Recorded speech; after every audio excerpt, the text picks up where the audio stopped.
시간이 참 빠른 것 같아요. 벌써 마지막이 되었네요. 2024년 우리 청년 2부 예배도 오늘이 마지막이고, 그리고 주기도문을 살펴보고 있는 이 강의 시간도 마지막입니다.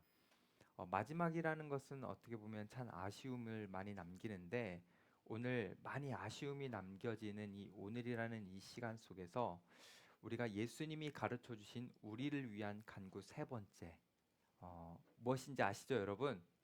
시험과 악에서 건져달라는 그 간구를 살펴볼 거고, 또 그 뒤에 이어서 나오는 송영이라는 주기도문의 마지막 부분을 우리가 이제 살펴보게 될 거예요.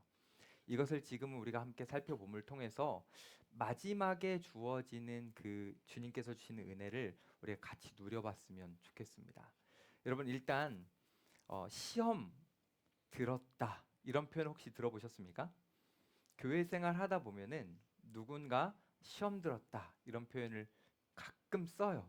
그래서 우리는 그 단어와 그 내용들을 가끔씩 듣게 되는데, 일반적으로 사람들은 어떤 어려움을 겪거나 아니면 어떤 일로 인해 상처를 받거나 다양한 문제들 속에서 나 시험 들었어, 아니면 누군가 저 사람 시험 든 것 같아 라고 이야기를 하게 됩니다. 자, 생각을 한번 해보죠. 그런 상황 속에서 시험 들었다라고 말하는 이 표현이 과연 맞는 표현일까요?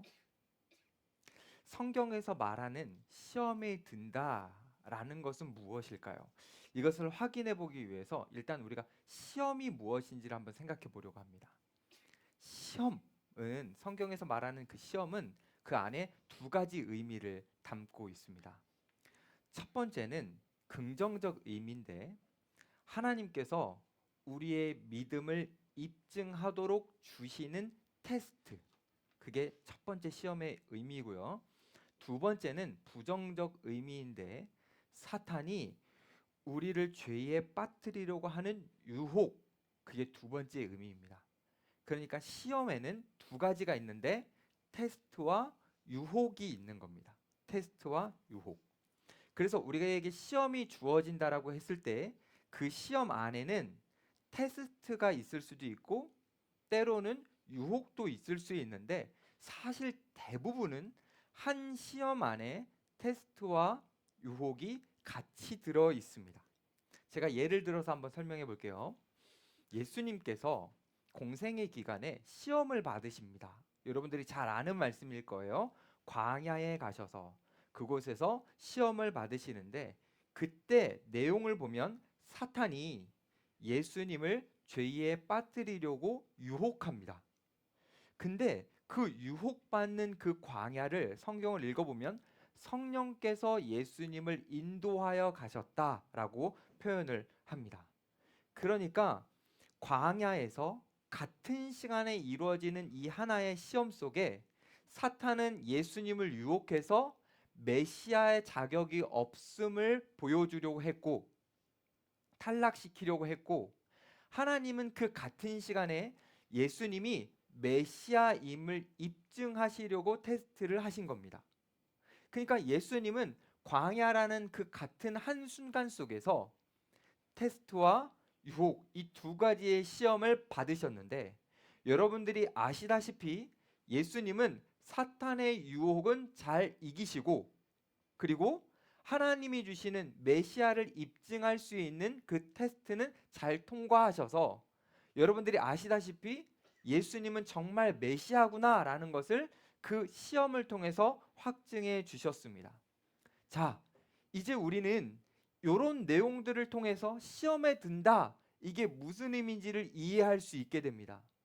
시험에 든다라는 것은 때로는 우리에게 테스트가 오는 것이고 때로는 우리에게 유혹이 오는 건데, 대부분은 테스트와 유혹이 한꺼번에 우리에게 찾아와서 우리가 테스트와 유혹 속에 있을 때 시험에 들었다라고 이야기를 할 수 있는 겁니다. 자, 그러면 하나만 더 생각해 보죠. 예수님이 우리에게 기도를 가르쳐 주시면서 시험에 들게 하지 마시옵고 이렇게 기도하라고 말씀하셨잖아요. 자, 그러면 시험에 들지 않도록 기도하라는 것은 테스트와 유혹이 우리 안에 없도록 하라는 기도일까요? 테스트와 유혹이 우리의 삶에 없도록 방어적 자세를 취하라는 기도이겠습니까? 아니죠. 왜요? 하나님이 주시는데? 하나님이 주시는데 하나님이 주시는 걸 안 받도록 기도하라? 이건 말이 안 되잖아요. 잘 생각해 보면 예수님이 말씀하시는 시험에 들지 않도록 기도하는 것은 사탄이 우리를 유혹하는 그 유혹 속에서는 우리가 사탄의 의도대로 넘어가지 않고 하나님이 우리에게 주시는 테스트는 우리가 잘 통과하여 우리가 어떤 사람인지 입증할 수 있도록 해달라는 기도입니다. 이해되시죠? 그러니까 예수님의 기도는 한 번만 더 생각해 볼게요. 예수님의 기도는 우리에게 시험이 다가와요. 다가올 때 마귀의 유혹은 우리가 넘어가지 않고 우리가 어떤 존재인지를 하나님의 테스트를 통해서 입증을 잘 할 수 있도록 도와달라는 기도입니다. 이해되시죠? 생각해 보면 시험이라는 것은 우리에게 계속 옵니다. 이거는 우리가 뭐 거부한다고 거부되는 게 아니에요. 시험은 우리에게 계속 다가와요. 그래서 우리의 믿음의 선배인 칼빈 선생님은 이렇게도 말했어요. 우리의 왼쪽에는 가난과 수치와 시련이라는 시험이 있고 우리의 오른쪽에는 부와 권력과 명예라는 시험이 있다. 이게 무슨 말일까요? 어떻게 살든 그 삶 자체에는 다 시험이 있다라는 겁니다. 우리가 조금 잘 살든 못 살든 어떻게 살든 어떤 모양으로 살든 우리의 삶에는 시험이 반드시 있다라는 거죠. 무엇이든지 다 시험이 될 수 있다라는 겁니다. 우리가 좋아하는 거, 우리가 아끼는 거, 우리가 선호하는 거, 그 모든 것들이 우리에게 시험이 될 수 있고 심지어는요. 하나님이 우리에게 주신 선물조차도 그 선물조차도 우리에게는 시험이 될 수 있습니다. 예를 한번 좀 더 들어볼게요. 여러분 아브라함 아시죠? 아브라함은 믿음의 조상으로 여러분 기억할 텐데 이 아브라함은 원래 아들이 없었습니다. 그렇죠? 자녀가 없었어요. 근데 하나님께서 이 아브라함에게 아들을 선물로 주셨습니다. 왜 이걸 선물이라고 우리가 확신 있게 말할 수 있냐면 아브라함은 아이를 가질 수 없는 상황과 환경이었는데 하나님이 약속해 주시고 그 약속에 따라 아들을 주셨기에 누가 보더라도 이삭이라는 그 아브라함의 아들은 하나님이 주신 선물입니다. 자, 근데 하나님이 선물로 주신 이 아들 이삭을 통해 하나님은 아브라함을 시험하십니다. 뭐라고 하시죠? 하나님이 아브라함에게 이삭을 어떻게 하라 그랬죠? 크게 네, 바치라고 했죠. 제물로 바치라고 했어요. 이 시험을 주셨습니다. 아브라함에게. 아니, 하나님이 선물로 주셨다면 그것 정도는 좀 시험이 안 돼야 될 것 같은데 하나님은 선물로 주신 그것까지도 시험으로 주셨습니다. 자, 그럼 여기서 한번 생각해 보죠. 왜 하나님은 아브라함에게 이러한 시험을 주셨을까요? 왜? 왜 아들을 바치라는 시험을 주셨을까요? 이것을 테스트적으로 한번 생각해 보면 어렵지 않아요. 이건 테스트적으로 생각해 보면 아브라함이 아들까지도 독자 아들까지도 하나님에게 바치는 그 행위를 통하여 아브라함이 믿음의 사람인 것을 입증하도록 하나님이 기회를 주신 거예요. 여러분 이 부분은 잘 알죠? 좋아요. 테스트적 측면에서는 그래요. 자, 그럼 유혹적 측면에서는 뭘까요? 사탄은 지금 그 상황 속에서 어떤 유혹을 했을까요? 한번 생각해 봅시다. 어떤 유혹이냐면 이렇게 생각해 봐야 됩니다. 아브라함은요, 하나님으로부터 많은 은혜를 받았어요. 원래 가나안 땅에 살고 있던 것이 아니라 우상 숭배 본거지인 지역에서 살고 있었는데 하나님이 아브라함을 찾아가셔서 만나 주시고 아브라함을 가나안 땅으로 이동해 주시면서 그 가나안 땅이 아브라함의 땅이 되도록 해 주셨습니다. 하나님은 아브라함에게 땅도 주시고 그리고 물질도 주시고 종들이라는 사람도 주시고 그리고 특별히 하나님을 알게 해주시는 은혜를 베풀어 주셨죠. 그러니까 아브라함 입장에서는 자기가 뭐 하나님 앞에 한 게 없어요. 아브라함 입장에서는 하나님께 뭐 드린 것도 없어요. 근데 하나님이 일방적으로 아브라함에게 수많은 은혜들을 베풀어 주셨어요. 그러다 보니 아브라함에게는 이런 생각이 드는 겁니다. 야, 나 이래도 되나? 나 이렇게 받기만 해도 되나? 이거 진짜 괜찮은 걸까? 나 너무 많이 받았는데? 라는 생각을 갖게 되는 거죠. 자, 이 생각에 무언가가 하나 불을 지피기 시작합니다. 그게 뭐냐면 가나안 땅에 살고 있었던 사람들이에요. 아브라함이 가나안 땅에 딱 왔더니 가나안 땅에 이미 살고 있는 사람들은 우상 숭배를 하면서 살아가는데, 이 사람들의 특징은 뭐냐면 자기가 믿고 있는 신, 그 우상에게 엄청난 정성을 다 더해서 갖다 바칩니다. 최선을 다해 우상에게 뭔가를 드려요. 근데요, 정성을 드리는데 어느 정도까지 드리냐면요, 그 당시에 우상 숭배하는 자들은 순번을 정해서 자신이 신을 얼마나 사랑하고 얼마나 존중하는지를 보여주기 위해 순번을 정해서 자기 아들들을 골라 제사를 드렸습니다. 아브라함이 지금 멀리서 우상 숭배하는 자들을 보니 그들은 다 아들도 드리고 무엇도 드리는데 자기는 지금 하나님 앞에 받기만 하잖아요. 그러니까 생각 속에 나 이래도 되나? 무엇이라도 하나님 앞에 드려야 되는 거 아닌가? 라는 생각이 사단의 유혹을 통해서 더 커지는 거예요. 나 뭐라도 드려야 될 것 같은데, 나 이러면 안 될 것 같은데 라는 유혹이 들어오는 거죠. 그 유혹이 가득한 그 시점에 하나님이 테스트를 주시는 거예요. 그래, 아브라함아, 너의 아들 독자 이삭을 내게 바쳐라. 하나님이 그 타이밍에 아브라함에게 말씀하시는 거죠. 근데 여러분 아시다시피 그래서 아브라함이 어떻게 하죠? 3일 길을 가서 모리아 산에서 아들을 바칩니다. 산에 올라가서 아들을 죽이려고 칼을 들죠. 그때 하나님이 어떻게 하십니까? 막으시죠. 그렇게 하지 못하도록, 아들을 제물을 바치지 못하도록 하십니다.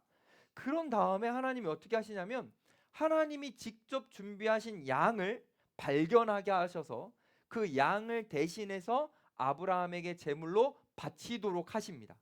자, 이것을 통해서 하나님이 아브라함에게 무엇을 말씀하시냐면 이렇게 말씀하시는 거예요. 아브라함아, 나는 있잖아, 너가 보고 있는 저런 우상들과는 달라. 가나안 신들과는 나는 달라. 그들은 아들을 바치도록 하고 있지? 나는 아니야. 나는 아들 바치는 거 원하지 않아. 있잖아, 아브라함아, 나는 오히려 너의 아들을 원하는 것이 아니라 나는 나중에 나의 아들을 너에게 줄 거야. 너는 지금 이 양을 제물로 드리면서 그 메시아라는 존재가 앞으로 나타날 것을 너는 믿고 누리면 돼. 아브라함은 그동안 받기만 해서 너무너무 마음이 불편하고 죄상했는데, 하나님은 이런 분이시구나. 하나님은 내가 받아 누리는 것 자체를 기뻐하시는 분이구나. 감격 속에서 자신 안에 있는 그 유혹된 모든 마음들을 제거할 수 있게 된 거죠. 결국 하나님은 이 테스트를 통해서 하나님이 어떤 분이신지, 우리에게 무언가를 바치라고 요구하는 분이 아니라 하나님에게 소중한 그것까지도 우리에게 주시는 좋은 분이라는 걸 알려주심과 동시에 아브라함이 자녀까지도 하나님에게 바치려고 했던 그 행위를 통해서, 그 믿음을 통해서 아브라함은 정말 하나님의 자녀이고 믿음의 하나님의 백성이라는 것을 입증하도록 하나님께서 해주신 겁니다. 다시 한번 아브라함에게 주신 이 시험을 통해서 테스트를 하나님이 허락해 주셔서 아브라함이 정말 믿음의 조상이라는 것을 분명히 보여주신 거죠. 아브라함이 어떠한 사람인지. 자, 이것 때문에 하나님이 우리에게도 시험을 주시는 겁니다. 우리가 이 땅을 살아가면서 어려운 일들이 있을 수 있고 힘든 일들이 있을 수 있지만 그 순간 속에서 우리가 하나님의 백성이라는 거, 우리가 하나님의 자녀라는 거, 그것을 입증할 수 있도록, 그리고 그 입증을 통해서 그 입증의 상황 과정 가운데 우리 안에 막 오염되어 있고 섞여져 있는 세상이 우리에게 준 유혹들을 제거할 수 있도록 하나님은 우리에게 시험을 주시는 겁니다. 그래서 우리에게 주어지는 시험은요, 어려운 일만 만나는 것이 아니라 아브라함처럼 하나님이 우리에게 주신 선물 또한 우리에게 시험이 될 수 있는 겁니다.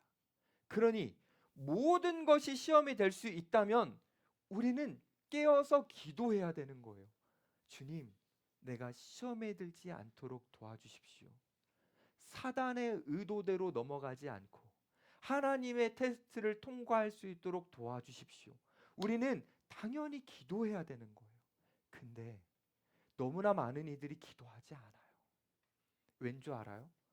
내게 주어지는 모든 것들이 시험이라고 생각하지 않거든요. 자신을 과신하거든요. 그래서 많은 이들이 기도하지 않아요. 근데 기도하지 않는 건 너무너무 위험한 거예요.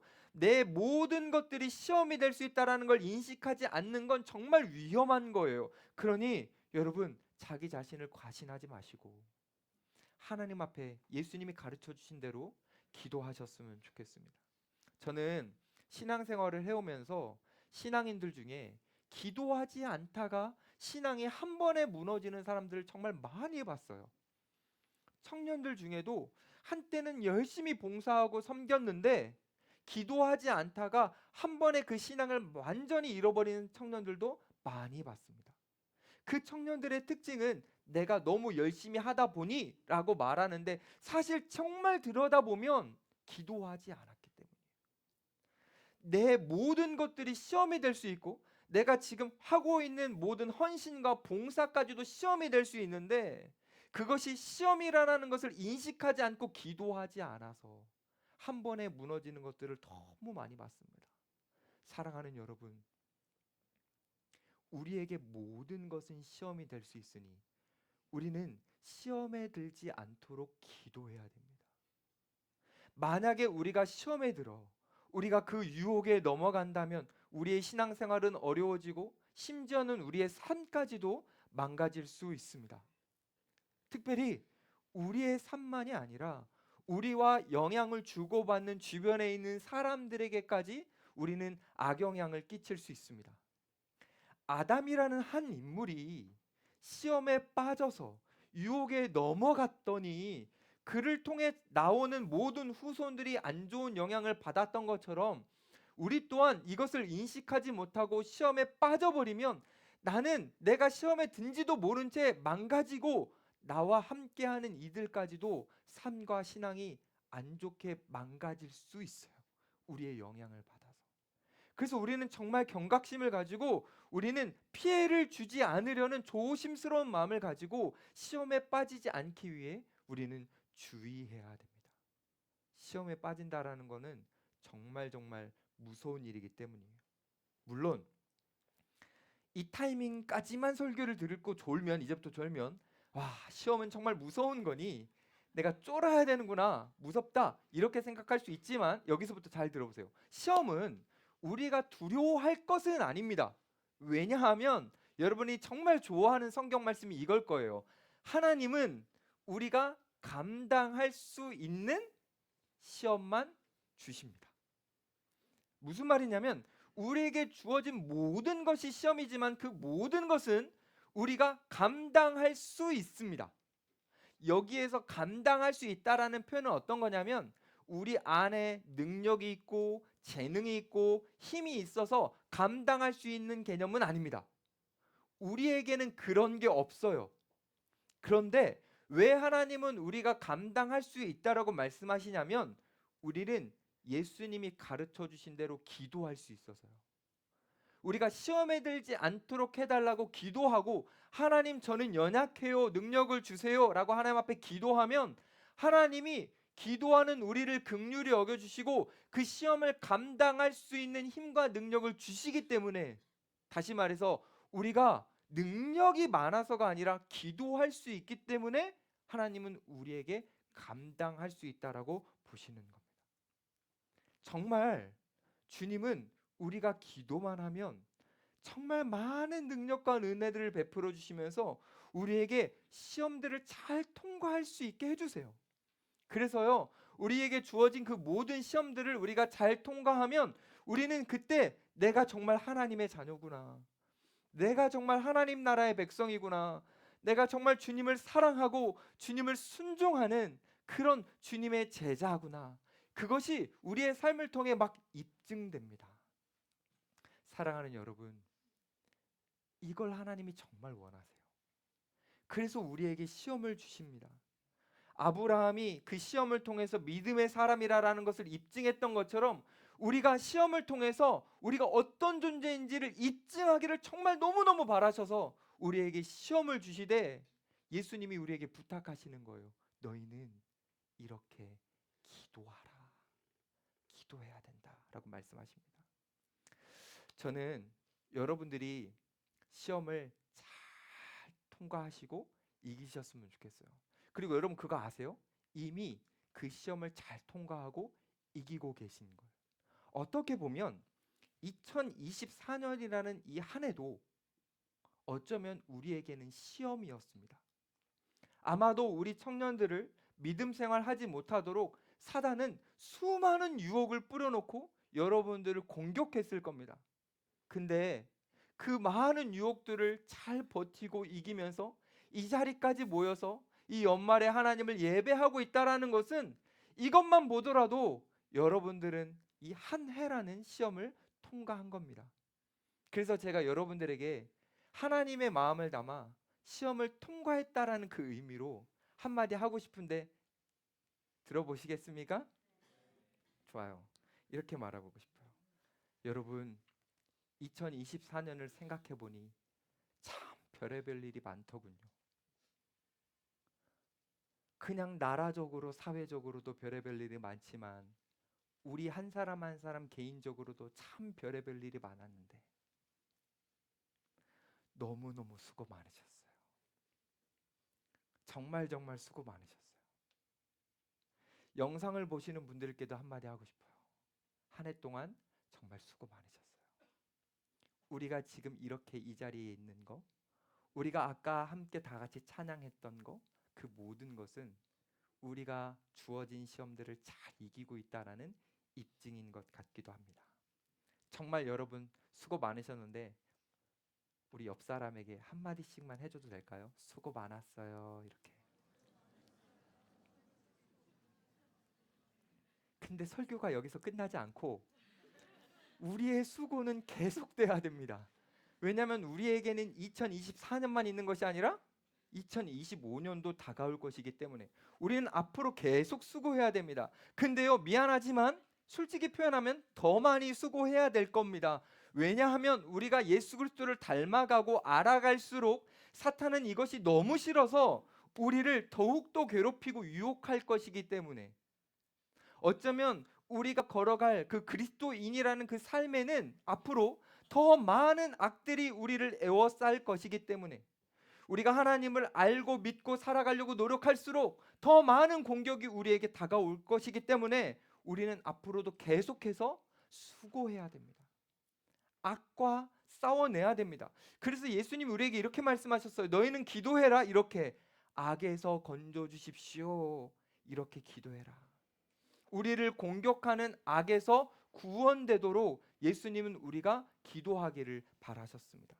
그런데 많은 이들이 하나님 저를 악에서 구원해 주십시오라고 기도하지 않습니다. 그 악이라는 단어 자체도 안 쓰고요. 심지어는 기도할 때 사탄이라는 것도 생각하지 않습니다. 사탄이 우리를 공격하는데 의식하지 않아요. C.S. 루이스는 요즘 시대에 많은 사람들이 사탄에 대해서 잘못 반응하고 있다는 것을 두 가지로 이야기를 했습니다. 첫 번째는 무엇이냐면 사탄에 대해 너무 예민하게 반응하는 것. 두 번째는 사탄에 대해 무관심한 것. 첫 번째부터 살펴보면 정말 여러분들은 그럴 것 같지는 않은데 정말 어디 가면요 너무 예민하게 사탄에 대해서 반응하는 사람들이 있습니다. 그래서 뭐만 일어나면 사탄 책임으로 돌리고 예를 들어서 질병이나 어떤 고통의 문제를 다 사탄 때문이라고 생각을 합니다. 그래서 어떤 끔찍한 일도 벌어지냐면 몸이 아픈데 병원을 안 가요. 그리고 기도만 해요. 너무 끔찍한 일이죠. 사탄에 너무 공포증이 빠져서 예민하게 굴어서 건강한 이성적 사고, 하나님이 이 땅 가운데 베풀어 주신 의학의 발전이라는 그 은혜를 누리지도 못하는 거예요. 그것도 문제죠. 근데 또 하나의 문제가 있어요. 뭐냐면 사탄이라는 존재에 아예 무관심한 거, 아예 관심이 하나도 없는 거. 사탄의 존재, 아유 목사님 요즘 시대에 그런 게 어디 있어요. 사탄이 어디 있어요. 아니요 여러분, 사탄은 분명히 있습니다. 우리를 대적하는 악한 세력은 정말 분명히 있어요. 이 세력은요, 우리가 무시해도 될 만한 세력이 아닙니다. 아주 교묘하고요, 아주 집요하고요, 아주 거대하고요, 아주 조직적입니다. 그래서 우리를 대적하는 이 악한 세력은요, 뛰어난 정책과 그리고 뛰어난 전략으로 우리에게 접근합니다. 제가 조금 더 설명해 볼게요. 사탄은요, 대중들의 기호를 너무나 잘 압니다. 대중들의 심리를 너무나 잘 파악합니다. 그래서 사람들의 본능과 욕구를 잘 알고 어떻게 하면 사람들의 마음을 빼앗을 수 있는지 꿰뚫고 있습니다. 그래서 사탄은 우리에게 아주 매력적인 모습으로 다가옵니다. 근데요, 사탄의 전략은 이걸 노출시키지 않아요. 여러분 혹시 매체 같은 거 보면 귀신 봤다, 귀신을 경험했다 이런 사람들의 뭐 이야기, 상상, 이미지 보신 적 있습니까? 일반적으로 귀신은 희한하게도 나라마다 다 달라요. 그렇죠? 한국에서 귀신 보면 대부분 머리 풀르고 여기 소복 입고 있고, 그렇죠? 다른 나라 가면 또 여기 뾰족한 거 이런 거 하나 나와 있고, 뭔가 느낌이 다른데 공통적인 게 뭐냐면 공포스럽다라는 거고, 다르게 표현하면 기괴하다라는 겁니다. 이게 사탄의 전략이에요. 우리가 귀신을 생각할 때 기괴하게 생각하죠. 아니요. 사실 사탄은 기괴하지 않습니다. 사탄의 전략인데, 사탄은 기괴한 모습의 귀신을 우리에게 많이 노출시킴으로써 진짜 사탄이 우리에게 다가올 때 거부감이 없도록 만듭니다. 아, 이건 정말 사탄이 아닐 거야 라고 만드는 거죠. 사탄은 사실 우리를 향해 감동스러운 모습으로 다가옵니다. 우리가 혹할 수 있도록, 와 이거 너무 매력적인데? 그렇게 느끼고 우리가 호감을 살 수 있도록 사실 사탄은 우리에게 유혹합니다. 이걸 위해서 귀신이라는 기괴한 것들을 만들어내는 거예요. 우리가 잘못 판단하도록요. 이런 말이 있어요. 사탄은 하나님을 흉내내는 원수입니다. 이런 유명한 말이 있습니다. 이게 어떤 의미냐면 이런 겁니다. 사탄은 하나님처럼 우리의 마음을 감동시키고 하나님 나라의 복과 유사한 것들을 우리에게 제공하여 줘서 우리가 그것에 혹하게 한다. 다시 말해 볼게요. 사탄은 우리에게 한시적인 행복감과 한시적인 평안함과 즐거움을 줍니다. 즐거움을 안 주는 게 아니에요. 여러분 이렇게 한번 생각해 봐요. 만약에 사탄을 따라갔는데 불행감을 바로 주면 누가 따라다녀요, 사탄을? 사탄은 우리에게 행복감을 줍니다. 편안함도 주고요. 일시적인 기쁨도 줘요. 문제는 뭐냐면 사탄이 주는 그 행복감과 기쁨은 일시적이고 한시적인데 우리는 그것을 영원할 것처럼 착각해서 그것을 계속 붙잡게 만들고 이 사탄이 주는 것을 계속 붙잡게 하기 위해서 결국은 우리가 하나님의 손을 놓게 만듭니다. 그게 바로 사탄의 전략이에요. 사탄은 우리에게 행복감을 줘서 그 행복감을 맛보면서 하나님의 손을 놓고 계속해서 사탄이 주는 그 쾌락과 같은 것들을 누리면서 살도록 우리를 유혹하는 것이 바로 사탄입니다. 얼마나 위험한지 아십니까? 얼마나 무서운 건지 아십니까? 헛된 것을 붙잡고 살아가다가 죽을 때 이랬으면 안 됐는데, 이렇게 만드는 것이 바로 사탄의 전략입니다. 이렇게 무시무시한 사탄, 지금 나를 향해 웃으면서 내 안에 있는 아픔과 염려나 고민들을 잠깐이나마 해결해 줄 수 있을 만큼 그렇게 교묘하게 다가오는 이 사탄, 너무너무 무섭죠. 근데 너무나 다행인 것은 사탄은 우리를 강압하지 못합니다. 이게 어떤 의미냐면 사탄은 강제적으로 우리가 사탄을 따르도록 하지 못합니다. 왜냐하면 하나님께서 인간을 만드실 때 자유의지를 주셨는데 그 의지의 영역은 아무도 건들지 못하는 성역이라 사탄은 우리의 의지를 건들 수가 없습니다. 우리의 의지를 비틀 수가 없어요. 무슨 말이냐면 사탄은 우리가 억지로 사탄을 조종당해서 따라가도록 사탄은 할 수가 없습니다. 우리가 그렇게 의지라는 것이 우리에겐 주어져 있습니다. 자, 그런데 이것을 다르게 말하면 이런 의미가 되는 겁니다. 우리가 원하지 않으면 사탄을 따르지 않을 수 있는 의지가 우리에게 있는데, 만약에 우리가 사탄을 지금 따르고 있다면 그것은 사탄의 유혹 때문이 아니라 우리가 의지를 들여 사탄을 따르고 싶어 했기 때문입니다. 그러니 사탄의 유혹에 우리가 넘어가 악을 저지른다면 그것에 대한 책임은 사탄에게 있는 것이 아니라 우리에게 있는 겁니다. 우리에게는 의지가 있으니까요. 따를 수도 있고 따르지 않을 의지. 그러니까 결국 사탄에 넘어가 악을 행한다면 그 책임은 우리에게 있는 겁니다. 근데 조금만 더 생각해 보죠. 사실 우리가 악을 행한다라고 했을 때 그 악의 책임만 우리에게 있는 것이 아니라 엄밀히 보면 그 악의 근원도 우리 안에 있습니다. 우리 인간 안에는 음란, 폭력, 거짓, 교만, 탐욕 같은 것들이 있습니다. 그래서 성경은 우리에게 뭐라고 말하냐면 만물보다 심히 부패하고 거짓된 것이 바로 우리의 마음이라고 성경이 이야기합니다. 결국 우리의 마음 안에 악의 근원이 있다라는 거죠. 자, 여기까지 이해가 됐다면 예수님이 우리에게 말씀해 주시는 우리를 악에서 구해 주소서라는 이 기도는 사탄이 주는 그 악함에서 우리가 건져지기를 바라는 기도만이 아니라 우리 안에 내재되어 있는 악의 근원 안에서도 우리가 구해지기를 바라는 기도입니다. 하나님, 지금 내 외부가 전쟁터인데 이것뿐만이 아니라 내 내면도 전쟁터입니다. 주님, 저를 구해 주십시오 라고 하는 것이 예수님이 가르쳐 주신 기도입니다. 근데 놀라운 건 우리가 이 기도를 할 때 하나님은 정말 구해 주십니다. 우리가 하나님 도와주세요 라고 기도하면 하나님은 정말 우리를 도와주십니다. 얼마만큼 도와주시냐면 우리 안에 있는 악이, 우리 외부에 우리를 공격해 들어오는 악이 얼마나 거대하고 큰지와 상관없이 어떠한 악에서라도 하나님은 우리가 기도할 때 우리를 건져 주십니다. 왜냐하면 하나님이 그러실 수 있는 분이기 때문이에요. 하나님은 우리가 어떠한 악에서도 구해 주실 수 있는 너무나 크신 분입니다. 예를 조금 더 들어볼게요.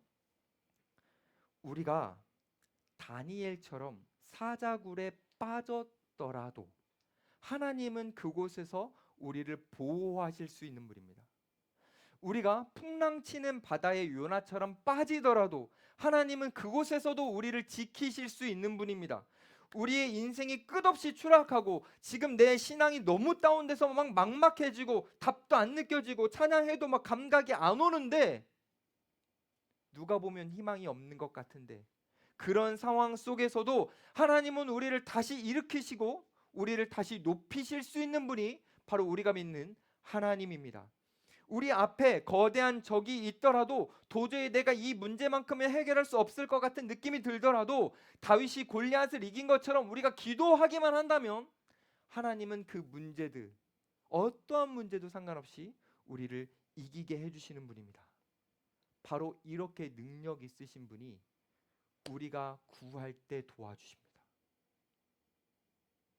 우리가 구하기만을 바라고 계신 것처럼 기다리시다가 우리가 하나님을 향해 구하는 그 순간 하나님은 마치 기다렸다는 듯이 하나도 우리의 간구를 놓치지 않으시고 우리를 구해 주십니다. 우리를 건져 주십니다. 감사한 건 우리를 건져 주실 때 우리의 기도를 사용해 주신다라는 거. 그래서 우리가 하나님이 건져 주시는 과정을 느끼게 된다라는 거. 만약에 우리가 기도하지 않으면 내가 악에 쌓여 있는지 거기에서 건져지는지 감각이 없을 수도 있는데 우리가 기도할 때마다 하나님이 응답해 주시니 야, 이것은 우연도 아니고 내가 갖고 있는 힘과 재능도 아니고 이 모든 것들은 하나님의 구원이라는 은혜구나 라는 것을 느낄 수 있도록 하나님 우리가 기도할 때 구원을 경험해 주십니다. 사랑하는 여러분, 기도가 결단이 되십니까? 우린 정말 악에서 구원해 달라고 하나님 앞에 기도해야 됩니다. 우리가요, 하나님, 저 악에서 구해 주세요라고 기도하면 어떤 일이 벌어지냐면, 우리가 그 악에 둘러싸여 있는 우리가 그 가운데서 벗어나는 경험만이 아니라 벗어나 하나님의 품 안에 폭 안기게 되는 경험을 하게 됩니다. 무슨 말이냐면, 우리가 악에서 구해달라는 기도를 할 때 그냥 악에서만 벗어나는 게 아니라 하나님이 나와 함께 해주시는구나 라는 걸 느끼고 행복하게 됩니다.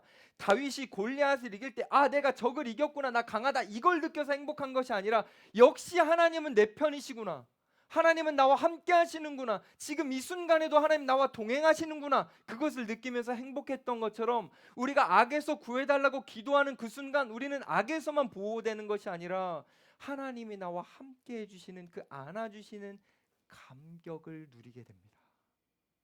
그러니 우리는 기도해야 되는 거죠.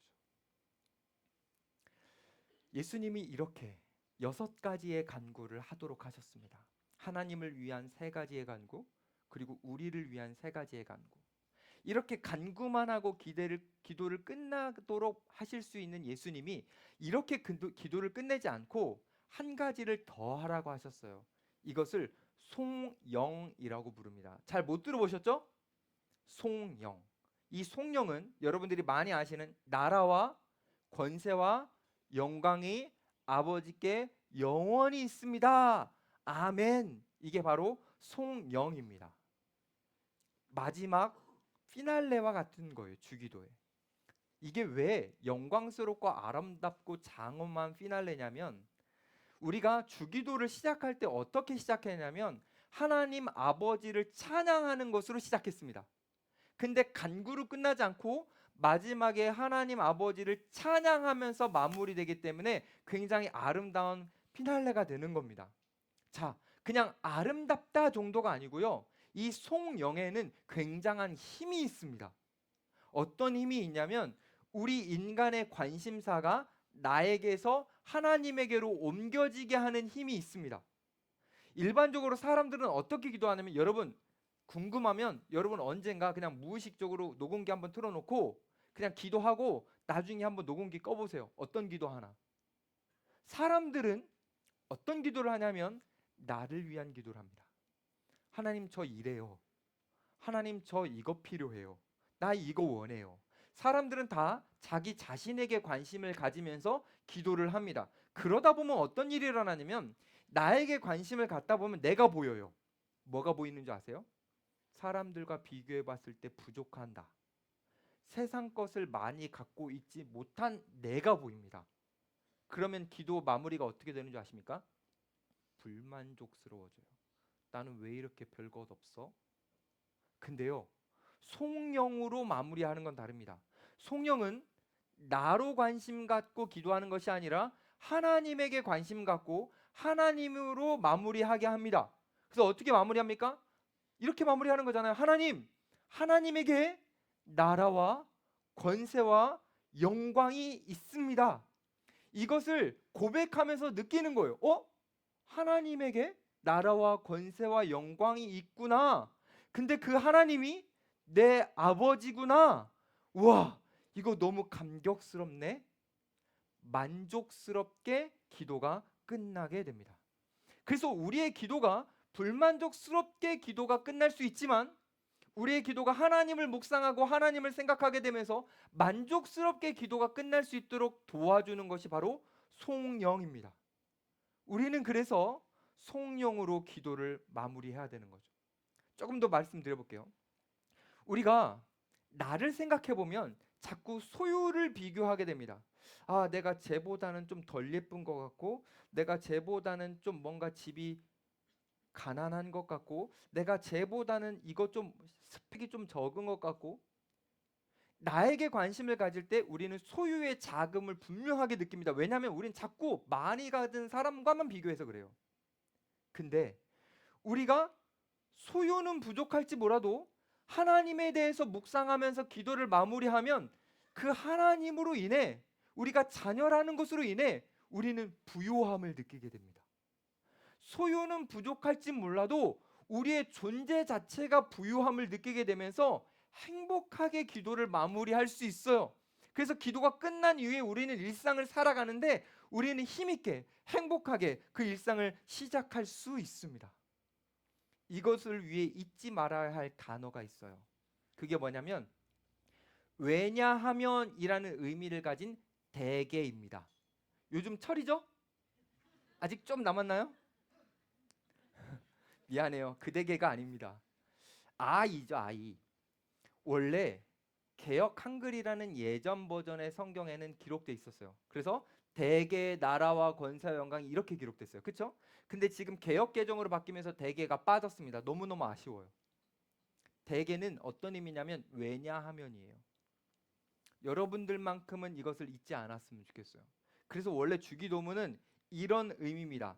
앞에서 6가지를 간구를 할 수 있었던 이유가 하나님 아버지에게 나라와 권세와 영광이 있기 때문입니다로 마지막에 고백하는 거예요.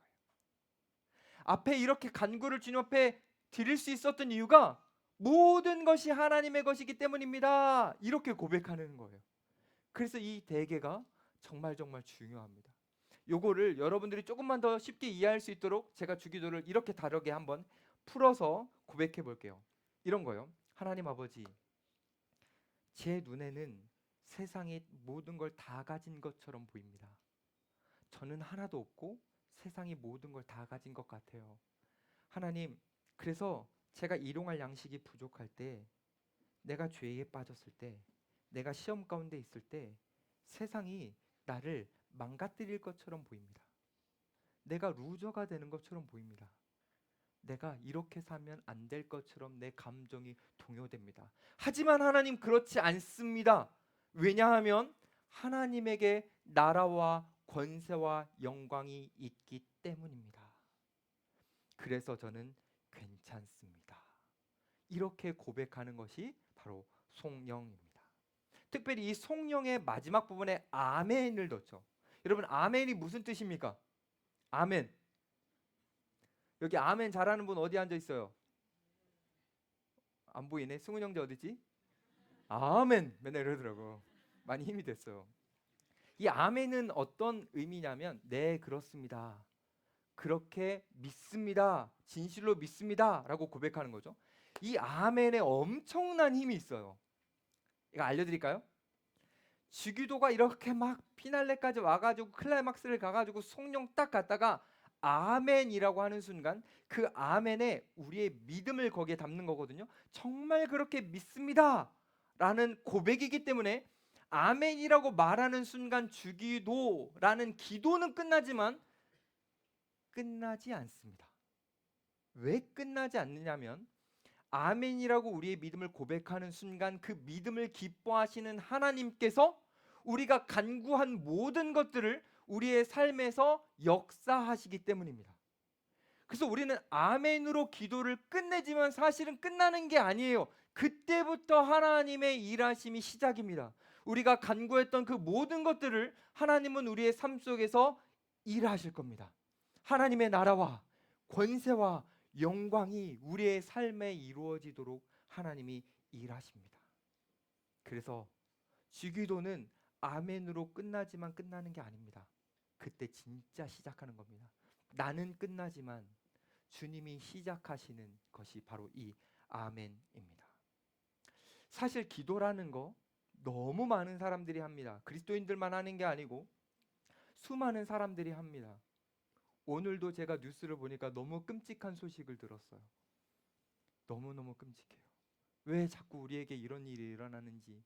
2년 전에도 수많은 청년들이 죽었기 때문에 그때도 너무 끔찍했는데 오늘도 수많은 가족들이 한 번에 이렇게 소천하면서 얼마나 많은 사람들이 애통하고 힘들까. 많은 사람들이 지금 기도하겠죠. 어쩌면 그 기도는 그저 탄식일 수 있습니다.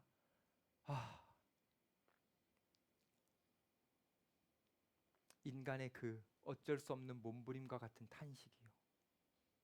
근데요,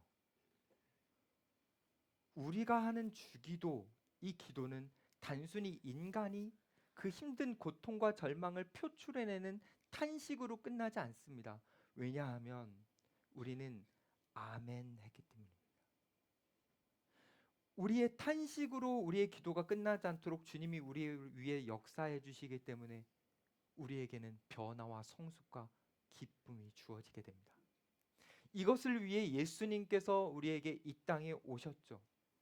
그래서 예수님이 이 땅에 오셨고 우리를 위해 하셨기 때문에 우리가 간구했던 모든 것들은 우리의 인간적 탄식으로 끝나는 것이 아니라 하나님의 역사로 우리에게 이루어지게 됩니다. 특별히 예수님께서 십자가에 달려서 우리를 위해 죽으셨기 때문에 우리가 지금 이 주기도를 통해서 하나님 앞에 간구하는 그 모든 것들이 아름답게 이루어지게 됩니다.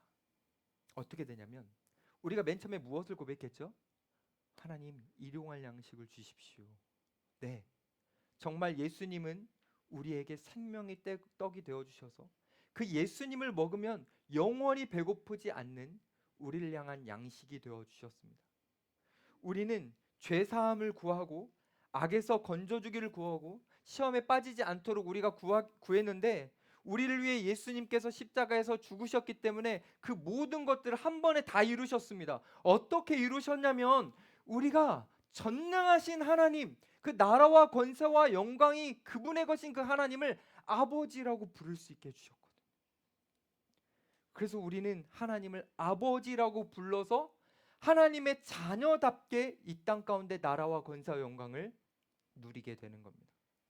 이뿐만이 아니라요, 예수님은요 우리와 함께 해주시고 우리를 보호해 주시고 우리를 지켜주십니다. 여러분들을 어떻게 지켜주시는지 말씀드리고 이제 맺으려고 합니다. 아마도 세상은 여러분들을 찾아가서 가끔 이렇게 말할 거예요. 여러분들이 감당하기 어려운 문제를 딱 보여주면서 이렇게 할 거예요. 넌 이거 할 수 없어. 여러분들에게 세상이 그럴 겁니다. 그때 예수님이 여러분들의 손을 잡아주시면서 이렇게 말씀하실 겁니다. 괜찮아. 내가 할 수 있어. 걱정하지 마. 예수님이 이렇게 해주실 겁니다. 사탄이 여러분들을 찾아가서 죄를 드러내고 실수를 부각시키면서 여러분들에게 이렇게 할 겁니다. 넌 거룩하지 않아. 넌 하나님 나라의 자격이 없어. 넌 구원받을 자격이 없어. 그때 예수님이 여러분을 찾아가셔서 여러분을 감싸 안으시며 이렇게 말씀하실 겁니다. 아니야. 너는 거룩한 존재야. 내가 점점 더 너를 성화시킬 거야. 내가 끝까지 너가 거룩한 존재가 되도록 보호할 거야. 하나만 더. 여러분 안에 스스로 의심을 여러분들이 어느 순간 만들어낼 겁니다. 아, 나 이래도 괜찮을까? 나 이렇게 죄를 지었는데 나 이거 구원 진짜 받은 거 맞나? 나 잘못 믿고 있는 거 아닌가? 나 거짓 아닌가? 나 쭉정이 아닌가? 나 정말 구원받은 사람 맞을까? 이 의심이 우리 안에서 스물스물 올라올 때 예수님은 여러분들에게 다가가서 손을 내미실 겁니다. 그리고 이렇게 말씀하실 거예요. 내 손의 못자국을 봐. 이것이 너가 구원받은 이유야. 너가 괜찮을 수 있는 이유야. 주님이 여러분들에게 이렇게 말씀하시는 것 같아요. 사랑하는 청년들아, 내가 십자가에서 너희와 나를 바꿨다.